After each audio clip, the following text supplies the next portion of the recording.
제가 참 좋아하는 시인데요. 이 고은 시인의 이 긋꽃이란 시가 있습니다. 함께 따라해 볼까요? 내려갈 때 보았네. 올라갈 때 보지 못한 긋꽃. 여러분 공감하십니까? 저는 산을 좋아해서 종종 산 정상에 올라가곤 합니다. 이 정상을 향해 올라갈 땐 이 주변 환경이 잘 보이지 않아요. 왜? 우리가 정상만 바라보기 때문이죠. 올라갈수록 숨이 차고요. 다리가 힘들고 이 주변을 볼 여유가 없습니다. 그런데 신기하게도 내려올 때는 갑자기 나무가 보여요. 꽃이 보이고 주변 풍경이 보이기 시작합니다. 왜 그럴까요? 우리 마음에 여유가 생겼기 때문이에요. 하나님께서 지천에 아름다운 자연을 만들어 놓으셨는데 우리 마음에 여유가 없었기 때문에 보이지 않았던 것입니다. 이 짧은 시가 우리에게 주는 메시지는 참 묵직합니다. 우리 곁에도 이 꽃과 같은 존재가 참 많습니다. 그런데 우리는 보지 못하며 삽니다. 왜? 내가 더 높아지려고, 더 성공하려고, 더 가지려고요. 그래서 우리는 삶의 평안과 안식을 잃어버렸고 삶의 아름다움과 사람의 아름다움을 보지 못하는 존재가 되어버렸습니다. 여러분, 무엇보다 내려오는 연습을 많이 하시길 바랍니다. 내려오면 보입니다. 내려오면 회복됩니다. 여러분, 하나님께서 예수 그리스도께서 이 땅에 내려오신 이유도 꽃과 같이 아름다운 우리를 사랑하시고 우리를 살리시기 위해 오셨음을 여러분 믿으시길 바랍니다. 우리가 일주일에요, 오늘 주일만은요, 모든 것을 다 내려놓고 우리의 생각, 우리의 뜻, 우리의 고집을 다 내려놓고 예수님만 바라보기를 원합니다. 또한 내 옆에 있는 이 성도들을 바라보시길 바랍니다. 우리 옆에 있는 성도들을 바라보시면서 이렇게 고백해 볼까요? 당신은 꽃입니다. 시작. 네. 예. 우리가 열심히 사느라 보지 못했던 그 아름다운 꽃을 마음껏 바라보는 오늘 주일이 되길 소망합니다. 또 내일은 추석 명절이지요. 이 부모와 친척들을 만나면서 그동안 말 못했던 그 사랑을 마음껏 고백하는 그런 시간이 되었으면 좋겠습니다. 우리 11절 말씀 함께 읽겠습니다. 시작. 바리새파 사람들이 나와서는 예수에게 시비를 걸기 시작하였다. 그들은 예수를 시험하느라고 그에게 하늘로부터 내리는 표징을 요구하였다. 아멘. 우리가 지난주 살펴본 것처럼 질병이어 사건이 끝나고 이 바리새인들이 예수님께 나와서 시비를 걸기 시작했어요. 이 시비를 걸다라는 말은요, 다투다, 논쟁하다는 말입니다. 왜 시비를 걸었을까요? 그러면서 하늘로부터 내리는 표징을 요구했습니다. 여러분, 이 표징은 단순한 기적이 아니에요. 바로 당신이 하나님의 아들이라는 신적 권위, 신적 능력을 사람들 앞에서 보여달라는 것입니다. 이들은 순수한 마음으로 당신이 하나님의 아들이라는 그 신적 권위를 내게 보여준다면 우리는 당신을 따르겠습니다. 이런 마음이 아니지요. 어떻게 하면 이 예수님을 무너뜨릴까? 어떻게 하면 사람들 앞에서 수치심, 부끄러움을 당하게 할까? 시험하고자 요구했던 거예요. 자, 우리 12절입니다. 시작. 예수께서는 마음속으로 깊이 탄식하시고서 말씀하셨다. 어찌하여 이 세대가 표징을 요구하는가? 내가 진정으로 너에게 말한다. 이 세대는 아무 표징도 받지 못할 것이다. 아멘.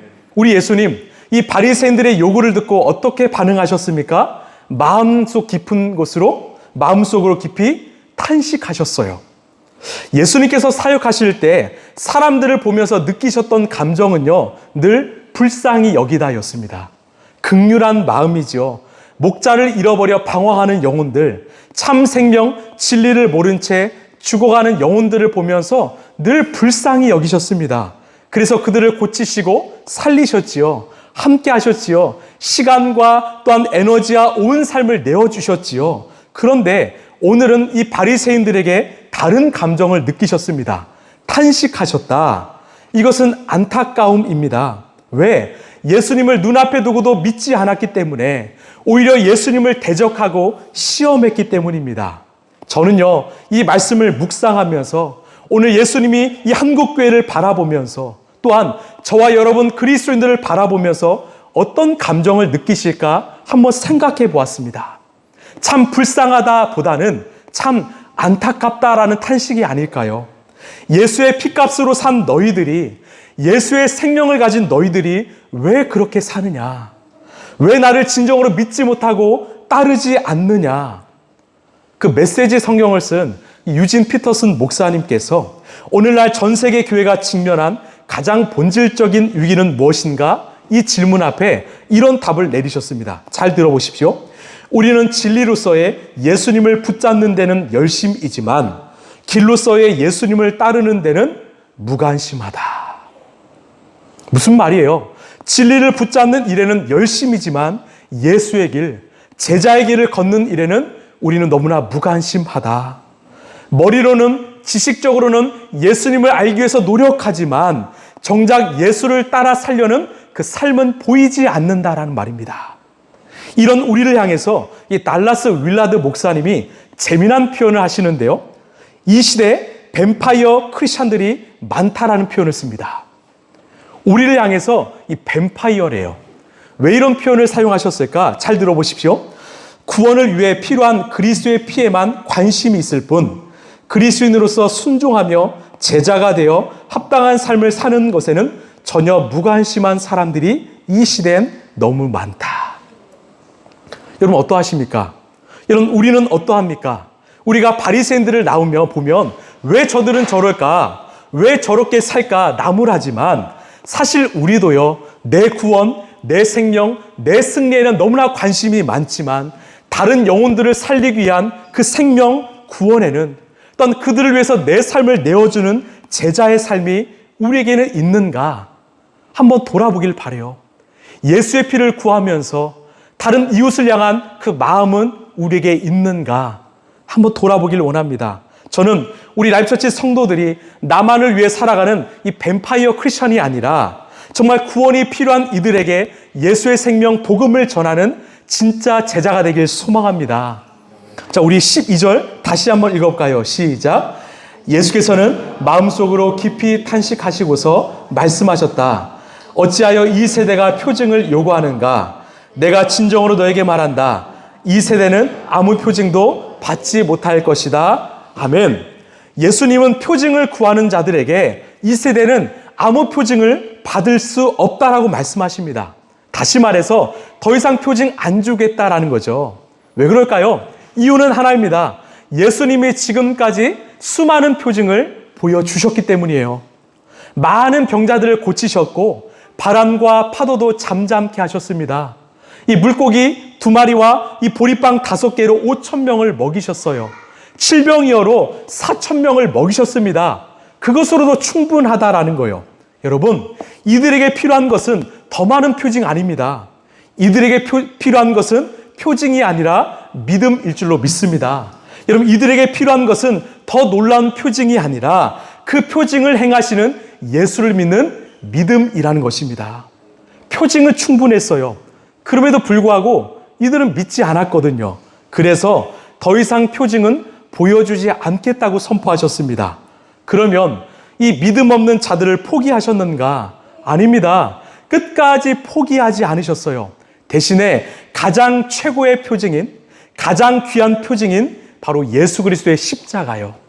그 십자가의 표징을 보여주신 것입니다. 그 십자가를 보고 나를 따라와라. 그 십자가만 붙들고 살아가라 원하셨던 거지요. 우리 마태복음 16장 4절 함께 읽어볼까요? 시작.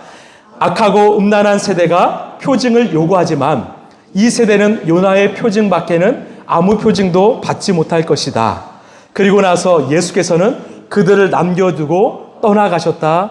아멘. 여러분, 이 악하고 음란한 세대에게 오직 요나의 표징만 보여주신다고 말씀하십니다. 이 요나의 표징이 무엇입니까? 하나님께서 그 선지자 요나에게 찾아오셔서 너는 저 큰 성읍 니느웨로 가서 선포해라. 너희 안에 죄악이 가득하니까 빨리 회개하고 하나님께 돌아오지 않으면 40일 만에 너희 도시는 멸망할 거야. 여러분, 그 요나 어떻게 했습니까? 하나님의 말씀에 불순종했지요. 왜? 니느웨는 우리 이스라엘의 원수이기 때문입니다. 그들이 회개해서 살아나는 거 나 볼 수 없습니다. 그래서 불순종했지요. 정반대인 다시스로 가는 배를 탔고요. 어떻게 되었습니까? 요나는요, 배에서 던져졌고 큰 물고기가 요나를 삼켰지요. 그러나 하나님의 은혜로 요나는 물고기 뱃속에 갇힌 지 3일 만에 다시 토해져서 살아났습니다. 이게 바로 요나의 표징입니다. 여러분, 무슨 말이에요? 요나가 물고기 뱃속에 갇힌 지 3일 만에 다시 살아났지요. 무엇을 상징합니까? 우리 예수 그리스도께서 우리를 구원하시기 위하여 십자가에 달려 죽으시고 3일 만에 다시 부활하셨지요. 결국 예수님께서 이 시대를 위해서 보여줄 유일한 표징은 한번 따라할까요? 십자가의 표징. 다시요, 십자가의 표징. 예수님이 보여줄 표징은 바로 십자가라는 것입니다. 여러분, 우리가 구할 것은요, 오직 십자가밖에 없음을 믿으시길 바랍니다. 여러분, 다른 것 구하지 마십시오. 십자가만 구하시고 여러분, 십자가만 의지하시길 바랍니다.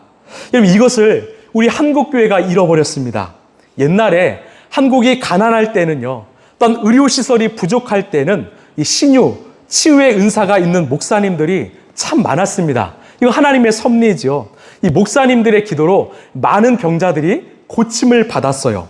그런데 한국이 경제적으로 성장하고 또 의료시설이 많아지면서 그런 은사가 거의 필요 없게 되었습니다. 이제는 본질, 복음, 십자가만 전하면 되지요. 그런데 여전히 이 은사주의를 이용하는 목회자들이 많고요.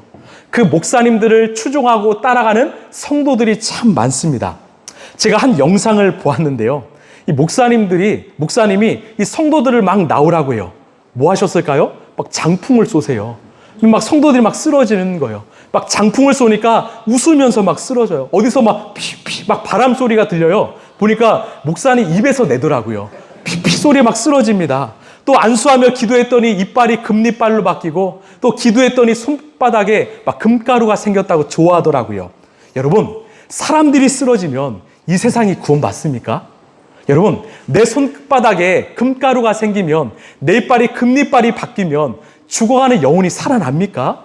우리 잘 분별했으면 좋겠습니다. 다른 표징, 다른 기적이 아니라 오직 십자가요. 십자가의 은혜만 붙잡으시길 소망합니다. 저는요, 이 기독교 사립대학을 나왔습니다. 교목실에서도 일했는데요. 하루는 이 교목실에 갑자기 긴 지팡이를 들고 이 초라한 행색을 한 어르신이 찾아왔습니다. 그리고 저에게 자신이 이 채플 설교를 해야겠다고 말씀하시는 거예요. 제가 너무나 당황스러워서 아니, 선생님은 도대체 누구십니까? 그랬더니 나는 모세다 그러시는 거예요. 제가 깜짝 놀라서 아니, 제가 아는 모세는 이미 오래전에 돌아가셨는데요. 맞다. 그러나 하나님이 이 시대를 위해서 보낸 나는 모세다 그러시는 거예요. 심지어 명함도 있습니다. 모세라고 써 있더라고요. 제가 기절하는 줄 알았어요. 잘 모셔다 드렸습니다. 2023년도 기사를 보니까 이 한국 땅에 하나님이 20명 계시고요. 예수님이 50명 계신데요. 얼마나 위대한 나라예요. 이 작은 나라에 하나님도 많으시고 예수님도 참 많으세요. 심지어 모세, 다윗, 다니엘, 사도 바울도 많이 계시더라고요. 혹시 이 자리엔 안 계시죠? 예. 여러분, 이런 신비주의가 우리 한국교회 살릴 수 있을까요? 이런 은사주의가 이 땅을 변화시킬 수 있을까요? 영혼을 살릴 수 있을까요?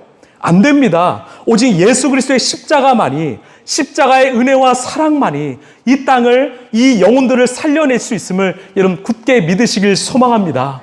여러분, 십자가만 바라보십시오. 우리 예수 그리스도의 십자가만 의지하십시오. 그 십자가만 붙들고 살아가는 우리 모두가 되길 소망합니다. 우리 13절 말씀입니다. 시작.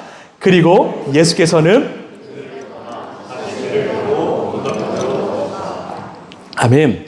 자, 예수님은 제자들과 함께 배를 타고 이 갈릴리 서편에서 동편 벳세다로 이동하셨습니다. 13절을 보면 이 다시라는 표현이 있지요. 무슨 말이에요? 우리 예수님 쉬지 않으셨다는 거예요.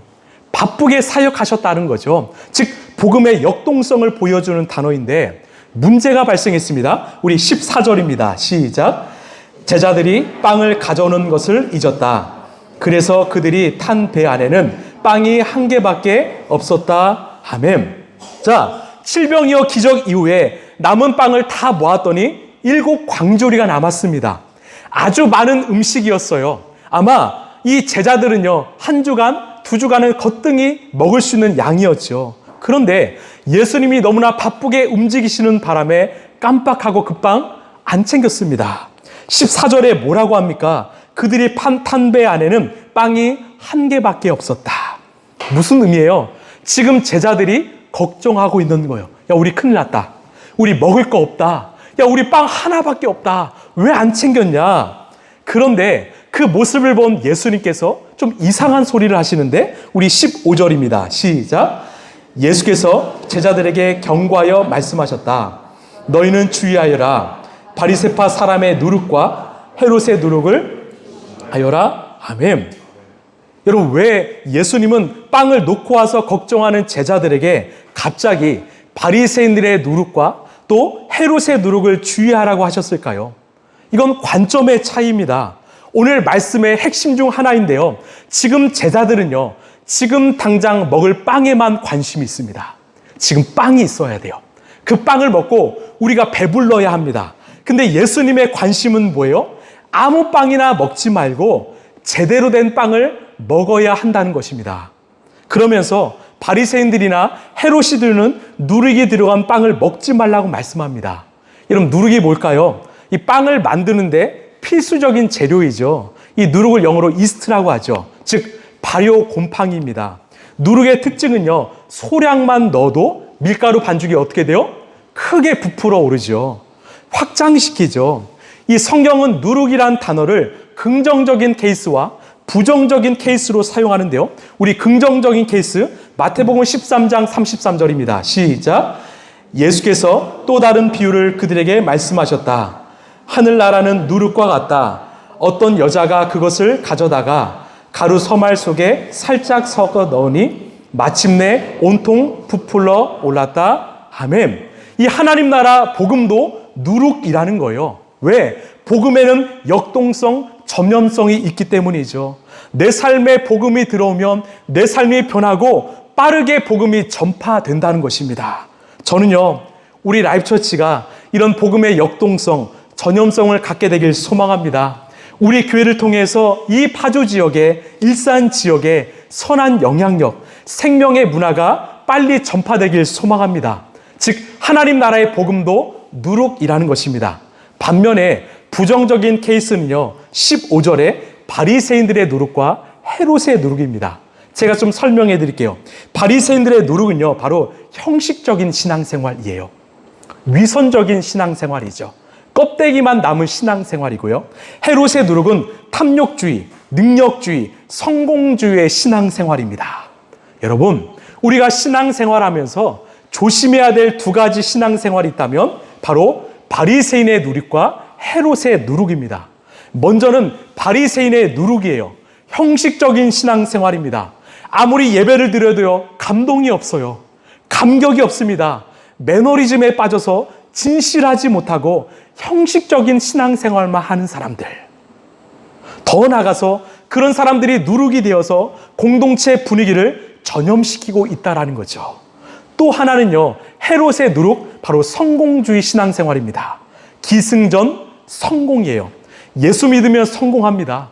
예수 믿으면 부자 됩니다. 그래서 헌금 많이 하세요. 봉사 많이 하세요. 기도 많이 하세요. 그러면 당신의 삶은 만사형통합니다. 여러분, 우리 예수님께서 우리 성공하라고 십자가에 달리셨습니까? 우리가 부자 되라고 십자가에 달리셨습니까? 아닙니다. 그런데 왜 한국교회 안에 이런 왜곡된 신앙생활을 하는 성도들이 많을까? 이게 바로 누룩이기 때문이죠. 막을 수 없을 정도로 빨리 전파되고 전염되었기 때문입니다. 이것은 예수님 때도 그랬고요. 2000년이 지난 오늘도 동일하다라는 것입니다. 여러분, 우리는 어떠합니까? 우리의 신앙생활은 어떠합니까? 혹시 우리도 형식주의, 매너리즘에 빠져서 간절함, 진실함을 잃어버린 신앙생활을 하고 있지 않습니까? 또한 성공주의, 능력주의에 빠져서 자꾸만 나를 드러내고 자랑하는 신앙생활하고 있지는 않습니까? 내 삶의 만사형통만 바라고 있지는 않습니까? 오늘 예수님은 이런 누룩이 제자들 안에 있음을 아셨고 또 우리 안에 있음도 아셨던 것입니다. 자, 오늘 예수님은요, 이 말씀을 통해서 우리가 무엇을 깨닫기를 원하실까요? 바로 너희들에게 먹을 빵이 없어서의 문제가 아니라 진짜 빵을 보지 못하고 진짜 빵을 먹지 못하는 게 문제라는 거예요. 너희들에게 먹을 빵이 없어서 문제가 아니라 진짜 빵을 보지 못하고 그 빵을 먹지 않기 때문에 문제라는 거죠. 여러분, 제자들이 탄 배 안에는요, 빵이 하나밖에 없습니다. 예수님을 포함한 12명의 제자들이 먹기에는 너무나 부족해요. 그러나 이들이 진짜 찾고 먹어야 될 빵은 무엇일까요? 이들이 진짜 놓쳐서는 안 될 빵은 무엇일까요? 함께 따라할까요? 예수 그리스도. 다시요, 예수 그리스도. 여러분, 이들이 놓쳐서는 안 될 빵이 있다면 바로 예수 그리스도입니다. 그래서 예수님은 걱정하지 말라는 거예요. 우리 요한복음 6장 35절입니다. 시작. 예수께서 그들에게 말씀하셨다. 내가 생명의 빵이다.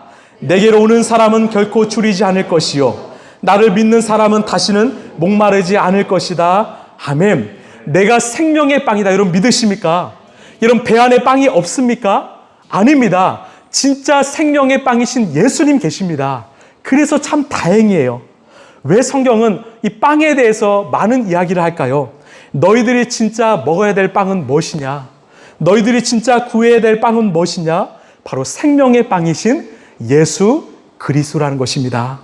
여러분, 우리가 살펴보았던 그 오병이어 사건에서 진정한 오병이어는 누구실까요? 바로 예수 그리스도이십니다. 진정한 칠병이어는 누구십니까? 바로 우리 예수 그리스도이십니다. 여러분 믿으십니까? 예수님을 먹고 마시는 자는 영원히 굶주리지도 목마르지도 않게 될 것입니다. 지금 이 제자들에게 필요한 빵은요, 일시적으로 배부르게 해주는 그 물리적인 빵이 아니라 바로 생명의 빵이신, 영원한 빵이신 예수 그리스도라는 것입니다. 여러분 이 시대는요, 풍요의 시대이죠. 빵이 없어서의 문제가 아니라 빵이 넘쳐나는 시대라는 겁니다. 먹을 것이 없어서 문제가 아니라 먹을 것이 너무 많아서 문제인 시대예요. 먹을 것이 많아서 영양 과다로 건강이 무너지는 시대이죠. 이제는 무엇을 먹지 말아야 하는가 여기에 초점을 맞추고 있습니다.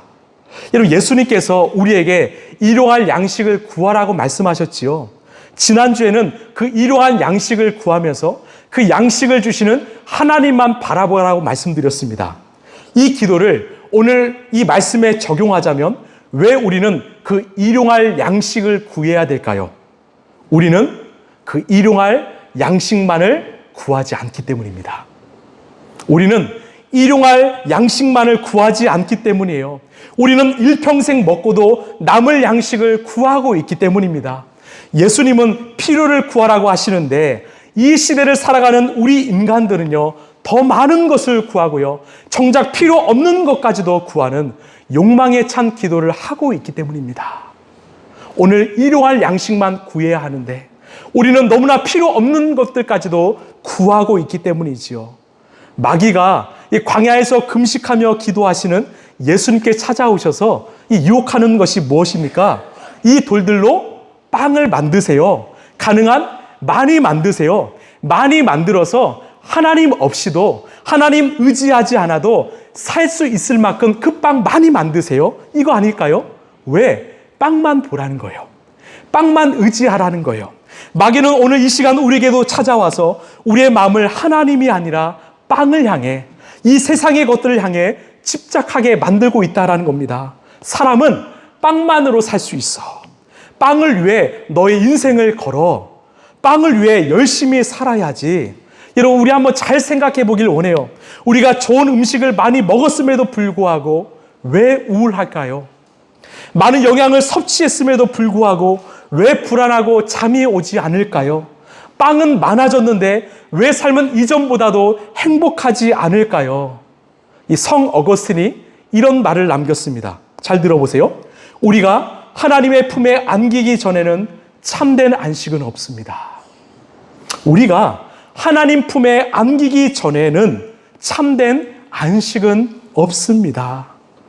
우리의 삶에 하나님이 계시지 않는다면, 우리가 하나님 품 안에 거하지 않는다면 진정한 안식, 평안은 누릴 수 없다라는 겁니다. 하나님 없으면 만족이 없지요. 하나님 없으면 감사 없지요. 기쁨 없지요. 늘 불평, 불만이 가득하고 늘 부족함이 가득하고 늘 욕심 속에 살아갑니다. 왜? 우리 영혼은요, 세상의 빵이 아니라 세상의 것들이 아니라 하나님으로 채워져야 하기 때문입니다. 여러분, 필요한 빵 구하셨습니까? 일용할 양식 구하셨습니까? 이제는 하나님을 향해 우리의 마음과 시선을 두시길 바랍니다. 우리 영혼을 주님의 말씀으로 채우시고 주의 사랑으로 채우시고 무엇보다 생명의 빵이신 예수 그리스도로 채우시길 간절히 소망합니다. 말씀을 마무리하겠습니다. 아직도 더 많은 표징이 필요하십니까? 더 많은 기적을 보여줘야 믿겠습니까? 아닙니다. 우리에게 필요한 것은 표징이 아니라 예수님을 온전히 믿는 믿음일 줄로 믿습니다. 또한 이미 예수님께서는 우리의 가장 귀한 표징인, 확실한 표징인 십자가를 보여주셨음을 여러분 믿으시길 바랍니다. 다른 거 구하지 마시고요. 은사주의, 신비주의, 성공주의 구하지 마시고 오직 십자가, 오직 예수 그리스도만을 바라보며 살아가는 저 여러분 되길 간절히 소망합니다.